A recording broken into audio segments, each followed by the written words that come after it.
Dice así la palabra del Señor. Y mirándole, Yahvé le dijo: ve con esta tu fuerza y salvarás de la mano de los madianitas, y salvarás a Israel de la mano de los madianitas. No te envío yo. Entonces le respondió: ah, Señor mío, ¿con qué salvaré yo a Israel? He aquí que mi familia es pobre en Manasés, y yo el menor de mi casa. Yahvé le dijo: ciertamente yo estaré contigo y derrotarás a los madianitas como a un solo hombre. Y él respondió: yo te ruego que si he hallado gracia delante de ti, y saque mi ofrenda y la ponga delante de ti.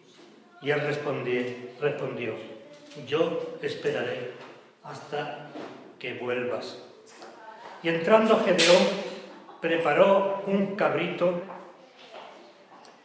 y panes sin levadura de un efa de harina, y puso la carne en un canastillo y el caldo en una sola olla, y sacándolo se lo presentó debajo de aquella encina. Entonces el ángel de Dios le dijo: toma la carne y los panes sin levaduras y ponlo sobre la peña y vierte el caldo. Y él lo hizo así. Hasta aquí la palabra del Señor.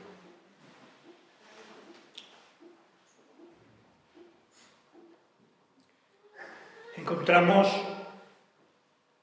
aquí la historia, como digo, de un hombre pobre, pequeño, sin recursos, donde el Señor le envía a un ministerio que para él, prácticamente humanamente hablando, le era imposible. Era un hombre, un labrador, un campesino, sin ningún tipo de recursos, y el Señor le manda a que vaya y derrote a los madianitas. Nosotros vamos a aplicar esta historia de Gedeón a nuestras vidas. Vamos a aplicar algo que es importante para nosotros en nuestros días, algo que nos afecta directamente a nosotros y a nuestras vidas. Sobrevivimos con nuestros imposibles. Eso es imposible, yo no puedo hacerlo. Incluso lo más fácil, decimos al Señor, sentimos en nuestro corazón, sí, el deseo de ir a donde el Señor nos manda, que lo básico es ir y predicar su palabra. Si el Señor ha hecho algo en nuestras vidas y en las vidas de nuestra familia, debemos compartir todo ello con las personas que más queremos, pero ese es uno de nuestros imposibles. Vemos una montaña donde hay un llano limpio, un llano lleno de bendiciones, pero ahí vemos nuestros imposibles. Pero es que nuestra vida personal, nuestra vida social, nuestra vida está llena de imposibles. Voy a repetir mucho esta palabra para que se nos quede claro el concepto que quiero, o la idea que quiero llevaros. Por eso el Señor obra gracia sobre gracia. Y gracias a Él, nosotros seguimos, como mínimo, viniendo a la casa de Dios, como mínimo escuchando su palabra, como mínimo a veces orando en la comida, como mínimo dándole gracias al Señor por todo lo que hace con nosotros y con los nuestros. A veces lo hacemos, pero a veces también es un imposible más, ¿verdad?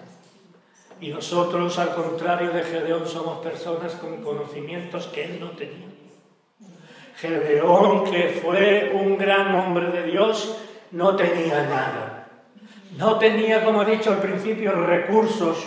No tenía nada con que hacer frente a un mandato del Señor. Ya no le dice, ve y convierte a través de la palabra y del Espíritu del Señor, serán convertidos por tus palabras, como le dijo, por ejemplo, a Jonás y a otros profetas, ¿no? Pero, hermano y hermana, se trataba de vencer un ejército de 125.000 hombres bien pertrechados, uno de los ejércitos más importantes de aquellas tierras, ¿verdad? Por eso, esta historia, este libro de los jueces nos enseña cómo Dios muestra su providencia, dando todo lo necesario al pueblo de Israel para que en su estado lamentable de ser esclavos de otros pueblos, prácticamente, o vasallos, donde todo lo que de los animales, lo mejor de los animales y de su hacienda, del producto del campo lo tenían que dar al invasor. Por lo tanto, este libro, es un libro donde Dios enseña a su pueblo su providencia, y de una manera especial también el Señor premia la fidelidad de su pueblo. Por lo tanto, nosotros tenemos que tener como objetivo ser fieles al Señor en todo. No podemos dejar aquello que nos disgusta, aquello que sabemos que tenemos que hacer, pero que en realidad nos es una auténtica muralla a la cual no podemos escalar. Por eso también nosotros tenemos que ver la situación de Israel de aquellos días para entender también nuestra propia situación como pueblo de Dios en este día. El pueblo de Israel se encontraba en un profundo abatimiento. Estaban totalmente deprimidos por la situación, pero tampoco hacían nada para aliviar su situación. Y aquí el Señor, en el texto que nosotros hemos leído, quiere enseñarle a Gedeón y al pueblo en general que él tiene más poder que esos 125.000 soldados. Por eso, a pesar de ese abatimiento del que hablamos, a pesar de esa opresión de aquel pueblo, a pesar de todo, del ejército de 135.000 soldados,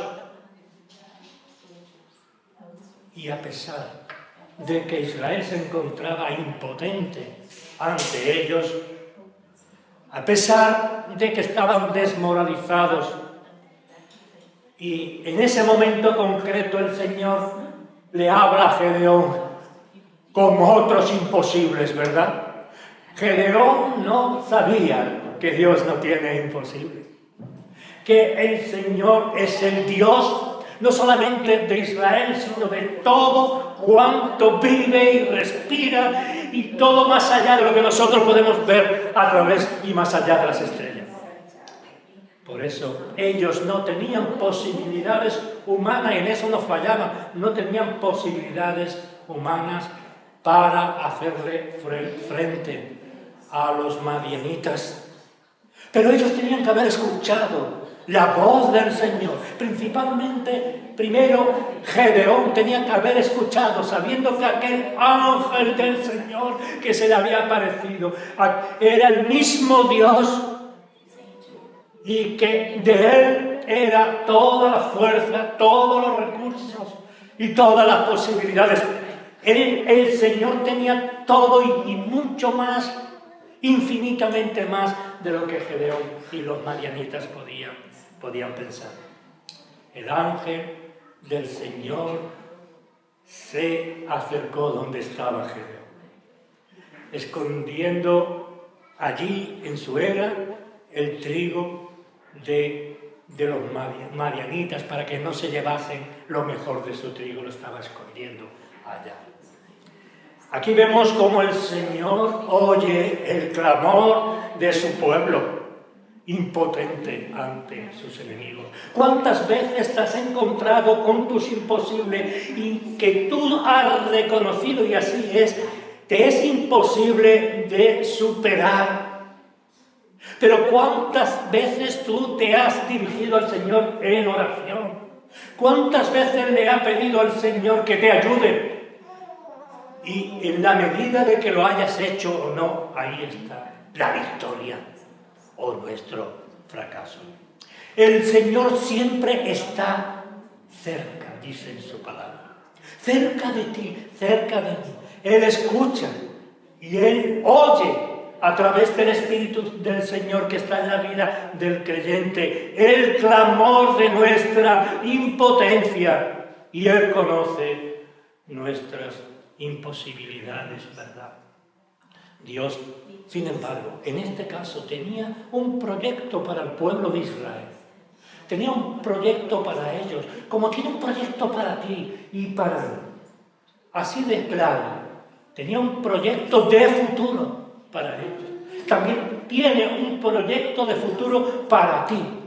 Y les dice el Señor, como nos dice a nosotros en esta mañana, que se prepare, porque Gedeón salvará a Israel de mano de los madianitas.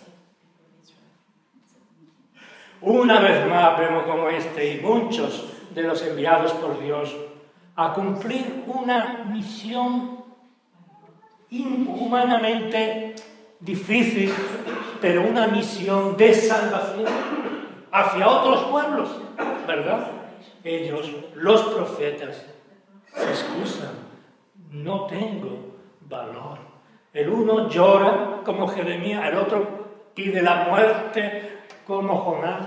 Y así podríamos hacer un catálogo de qué elementos estaban compuestos aquellos hombres de Dios, esos profetas, ¿verdad?, que a veces deificamos. Eran hombres como tú y yo, peor en algunos casos que cualquiera de nosotros. Por eso, una vez más, en la historia de Israel, una vez más, el pueblo de Dios no cree realmente en el Dios que dicen creer. Aquí vemos en el texto que nosotros hemos leído un grave error en Gedeón. Cuando Dios llama, llama. Cuando Dios te llama, te llama. Cuando Dios nos llama, nos llama. El problema del hombre natural, del inconverso, el hombre natural, que hay en nosotros también como creyentes, no solamente en el mundo, se resiste ante las dificultades, ante sus imposibles, los imposibles nuestros, y no oye como consecuencia de ello, no oye la palabra de Dios. ¿Por qué? Porque se encuentra atenazado. El pueblo de Israel, repito nuevamente, se encontraba en una situación dificilísima de postración y desaliento. Pero nosotros también podemos sentirnos así ante lo que nos encontramos, ¿verdad? Aquí estamos bien escuchando la palabra de Dios, pero cuando salimos, muchos de nosotros tenemos dificultades para este día, para este momento, y no sabemos cómo resolver de una forma victoriosa el día de hoy. Y eso es lo que le ocurría también al pueblo de Dios, y de una manera muy especial a Gedeón. Se encuentra ante el llamado atenazado, porque piensa que él no tiene fuerzas. Está allí escondiendo el trigo, Señor, sí, para realizar lo que Dios le está pidiendo. Gedeón era un hombre como nosotros. Si nos encontráramos nosotros en una situación parecida, ¿qué haríamos? Pues haríamos exactamente lo que este hombre hizo o pensó. Procederíamos de la misma, igualmente que él, la misma forma. De hecho, pensaríamos, al igual que Gedeón, que Dios había encontrado a la persona equivocada. Muchas veces nosotros, cuando hay un llamamiento por parte del Señor, vemos que nosotros no somos la persona idónea. Y eso no solamente vale para nuestra vida espiritual, sino que vale para cualquier cosa. Las personas fracasadas son porque son unos fracasados. Antes de empezar, ya están llamados al fracaso. Eso vale en nuestra vida, ¿verdad? Cuando la persona tiene coraje para seguir adelante en su trabajo, en la falta de trabajo, en la enfermedad, en la falta de salud, cuando la vida viene mal, hay que tener el coraje suficiente. ¿Por qué? Porque el bien viene de Dios y el mal viene de Satanás. Estamos en una lucha espiritual. Todo es bonito, ¿verdad? Todo cuanto vemos, pero en realidad tenemos muchas dificultades porque tenemos muchos imposibles. Y esos imposibles hay que romperlos. Y hay que romperlos con la palabra de Dios. Hay que romperlos con la oración. Hay que romperlos con una relación íntima y duradera con Dios y con la Iglesia, que es su esposa. Hay que romper. Vivimos en una guerra, al igual que Gedeón. Una guerra en la cual Gedeón podía ver aquel ejército, pero nosotros no vemos a nadie, no vemos soldados, no vemos a nadie, pero también estamos postrados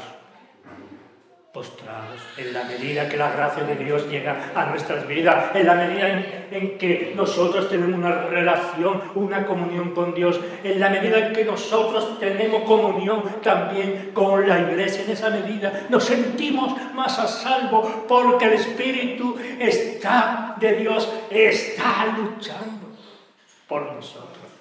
Porque Cristo está peleando la buena batalla que ganó con su resurrección, ¿verdad? Por eso debemos ver que todos estos ejemplos de la Sagrada Escritura están aquí para ayudarnos a ser mejores cristianos y mejores personas, mejores padres de familia, mejores hijos, porque todo cambia en nuestra vida. En la medida en que nosotros vivimos una religión superficial, epidérmica, en esa medida empezamos a tener dificultades. Porque si quieres tú pelear una batalla, tienes que prepararte. Si tú quieres seguir a Cristo, si tú quieres ser un buen soldado de Jesús, tú tienes que escuchar lo que el Señor, el ángel del Señor, le habló a Gedeón. Tú eres un Gedeón para el Señor. Por eso no podemos pensar, cuando hay un llamado que encuentra el momento de tu vida, un llamado a creer en Cristo, ves cómo el Señor está tocando tu corazón, pero tú te endureces, pero el Señor va a entrar en tu vida, la va a romper ese corazón de piedra y te va a dar un corazón de carne y va a romper ese mayor de los imposibles que el hombre humano, que la naturaleza humana tiene, y te vas a encontrar con Dios. Por eso, cuando el Señor nos llama, al igual que a Gedeón, que era un pobre campesino, que en este momento, como hemos leído en la Sagrada Escritura, el hombre estaba trabajando, mirando por todos lados para salvar parte de la cosecha de las manos de los madianitas, sus opresores. Pero si él no tenía idea cómo guardar su trigo, ¿qué idea iba a tener cómo enfrentarse a ello? Y mucho menos como el Señor le pide vencerles. ¿Cómo voy a enfrentarme yo a esta gente? Y mucho menos cómo voy yo, Señor. ¿Qué me estás pidiendo a mí? Yo soy tu siervo, yo no tengo nada, no soy una persona diestra en el manejo de las armas. ¿Cómo voy a enfrentar yo un ejército que ocupa toda una llanura? Y mucho menos vencerlo. Pero Si nosotros leemos el texto histórico de las Sagradas Escrituras que están aquí para que nos sirva a cada uno de nosotros de ejemplo y de algo en el cual nosotros debemos mirarnos. Aquí Gedeón, repito nuevamente, se equivocaba. Se equivocaba de principio a fin. No iba. Y se equivocaba, ¿sabéis por qué, hermanos? Porque no iba a vencer él a los madianitas. No iba a ser él el que iba a vencerlo. Él no había entendido claramente el mensaje y el proyecto que Dios tenía para él. No, él iba a ser una herramienta humana para enfrentarse a otros humanos, pero la batalla era de Dios.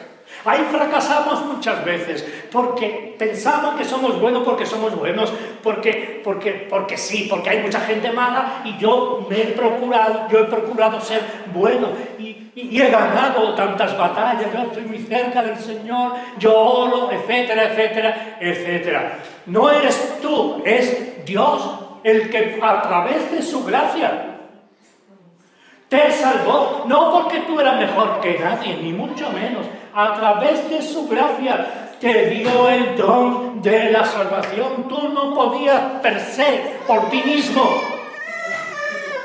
conseguir ni tan siquiera conocer humanamente, en una mínima expresión, al Señor. Podrías estar toda la vida leyendo la palabra de Dios y no conocer a Dios.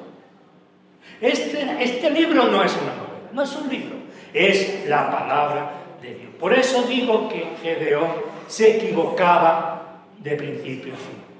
Él no sería el que venciera a los madianitas. Aquí se equivocaba. Como he dicho, como cualquiera de nosotros también se equivoca en sus ideas sobre la religión, sobre Dios y sobre cada uno de nosotros mismos. El problema de Gedeón era que al ver su imposibilidad, no ya de ganar, sino de enfrentarse a los madianitas, ahí cometió el grave error. No estaba escuchando la voz de los ángeles, del ángel del Señor. El Señor sabía que ellos ni tan siquiera les haría frente con sus callados, que eran las únicas armas que tenían aquellos hombres, o con sus herramientas de labor, un ejército que estaba, como he dicho, fuerte, ¿no? Y que era de lo más grande del Medio Oriente. La cuestión es que se equivocó en su apreciación. Y lo más importante que a nosotros nos interesa, en su falta de fe. Por eso nosotros muchas veces fracasamos. Por eso nosotros muchas veces no conseguimos nuestros objetivos. Por eso nosotros como iglesia estamos muchas veces desalentados. No vemos la gracia de Dios por ninguna parte. Vemos cómo el mundo prospera. Vemos cómo nosotros no lo hacemos. Vemos cómo todo está lleno de gente y aquí siempre está vacío. ¿Por qué? Porque hemos tenido un error en nuestra apreciación y en nuestra fe.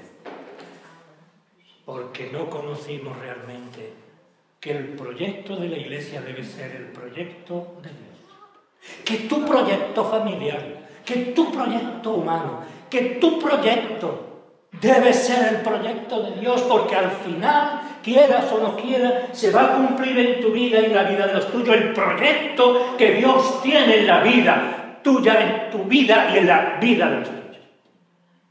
Por lo tanto, debemos tener las ideas claras.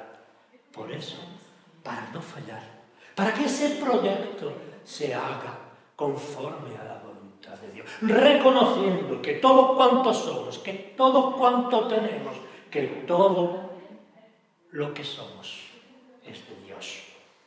Por eso nosotros no nos llevaremos de esta tierra nada, absolutamente nada. Seremos polvo del que fuimos sacados, ¿verdad? nada, pero tenemos la esperanza de la resurrección, la esperanza de que se va a consumar en nosotros el proyecto de Dios en nuestra vida, en nuestras vidas.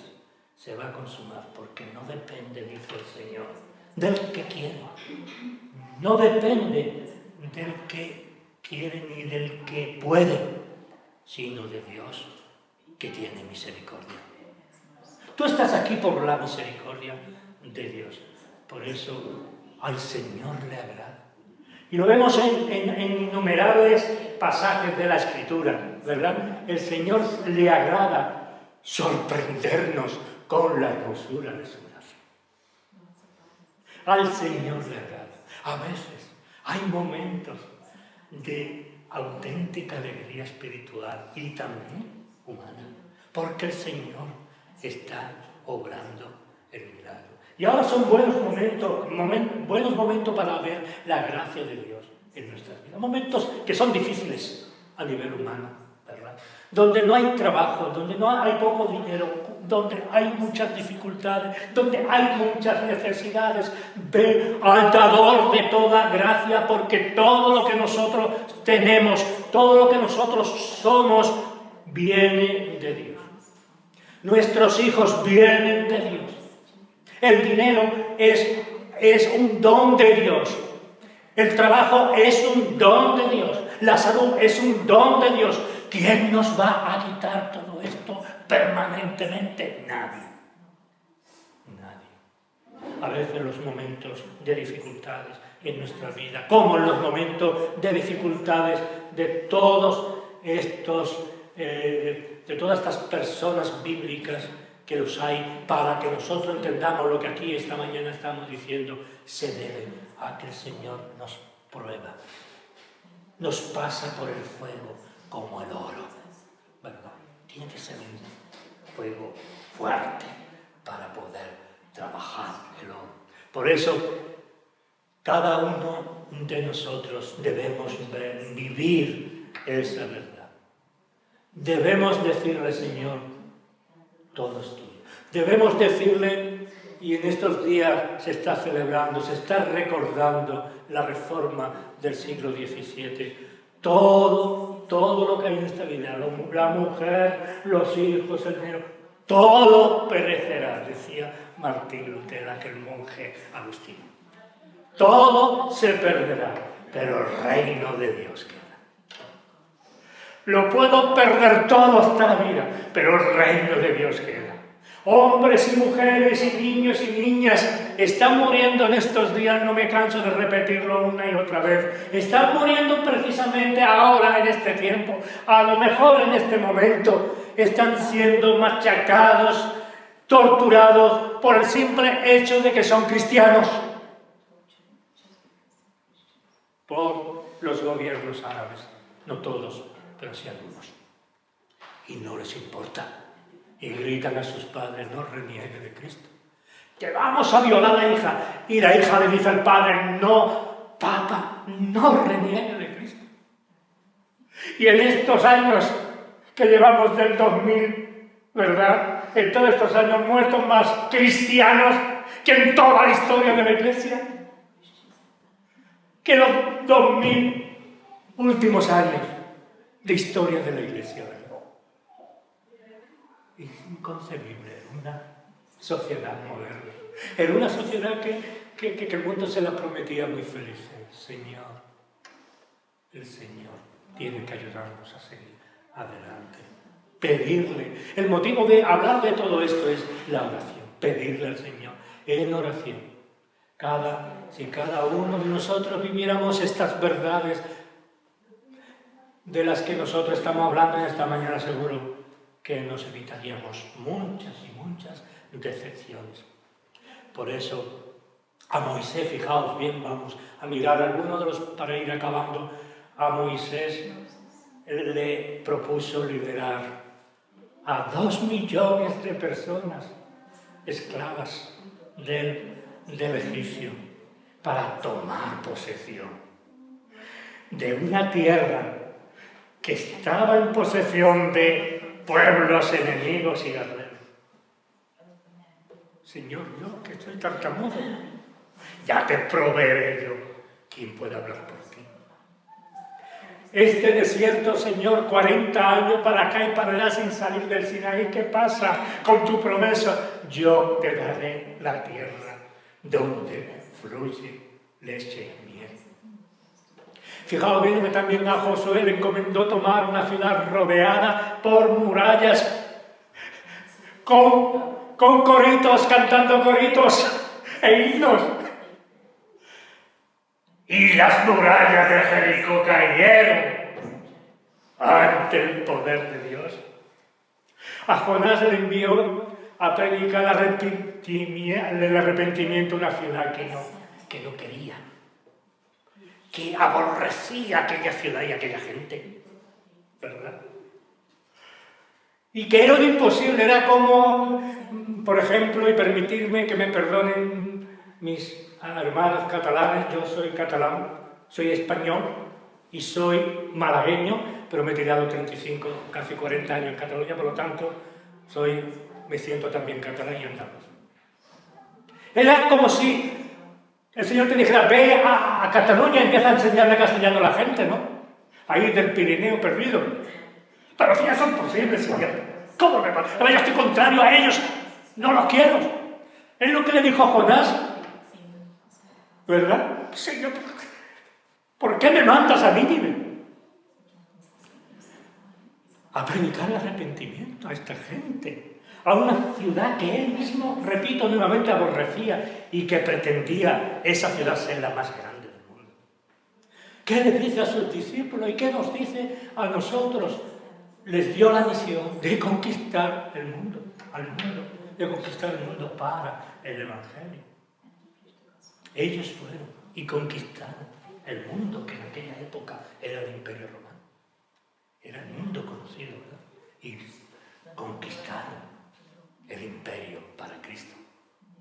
Aunque después se redujera todo a casi nada. Y nosotros, tú y yo, nos sentimos desbordados. No hemos tenido ninguna aparición del ángel de Dios. Solo tenemos aquí su palabra. Y nos sentimos desbordados. Porque el Señor nos da el mandato de dar testimonio en nuestra ciudad, a nuestras familias. Y no podemos. Porque es imposible, es una muralla que hay ahí, que no podemos. Sea por vergüenza, sea por lo que sea, no podemos cumplir. Nos quejamos de la falta de bendiciones. Cuando pensamos que por nuestras fuerzas y dedicación hemos conseguido cumplir nuestros objetivos en la vida y en la iglesia. Vemos muchas veces como nuestros planes, nuestros triunfos, nuestro trabajo y nuestra dedicación quedan empequeñecidos. Y a veces también solemos quejarnos ante Dios, Señor. He sido un buen padre de familia, pero los hijos me han salido mal. Le he enseñado la palabra y no vienen a la iglesia, no quieren saber nada de ti. He hecho esto, lo otro, lo demás. Y vemos cómo los hijos nos han, de alguna manera, nos han fastidiado la vida. ¿Por qué? Por muchas razones que todos nosotros conocemos como padres y como madres. Por eso, para acabar, nuestros métodos no valen nada ante la gracia de Dios. Debemos buscar el rostro de Dios, lo repito mucho, porque ese es el centro de esta predicación. Porque nuestras vidas, porque la vida de la iglesia está supeditada no a la iglesia misma, ni a nosotros mismos, sino a la voluntad de Dios. Si queremos, si tú quieres, si yo quiero ser realmente partícipe en los proyectos de Dios, debes reconocer que nuestras habilidades, que nuestros recursos, que nuestros conocimientos son totalmente, en la mayoría de los casos, incompatibles con la deidad, con el Señor. Los planes, tus planes y los planes que Dios ha puesto en tu vida y en la vida de los tuyos se logran. ¿Con qué? Con las riquezas de su gracia. No olvidemos que la queja que tiene aquí en este texto Gedeón no tenía su origen en Dios. No se estaba quejando de Dios, sino que el origen de sus problemas, de sus imposibles, estaba en él mismo. No era un reconocimiento de sus límites tampoco, sino una queja contra Dios. No tengo recursos, soy pobre y el más pobre y el más pequeño de mi familia. ¿Qué harías? ¿Qué haría yo? No lo sé, pero sí intentaría al menos hacer y cumplir lo que la palabra de Dios nos dice. ¿Qué harías tú? ¿Te quejarías como Gedeón? ¿Que realmente harías tuyo el proyecto de Dios sin oración, sin relación con Dios, sin comunión con Él y con la Iglesia? Volvamos al texto bíblico. Y Gedeón le respondió: Señor mío, si el Yahvé está con nosotros, ¿por qué nos ha sobrevenido todo esto? ¿Y dónde están todas tus maravillas? Dice el texto bíblico que hemos leído esta mañana.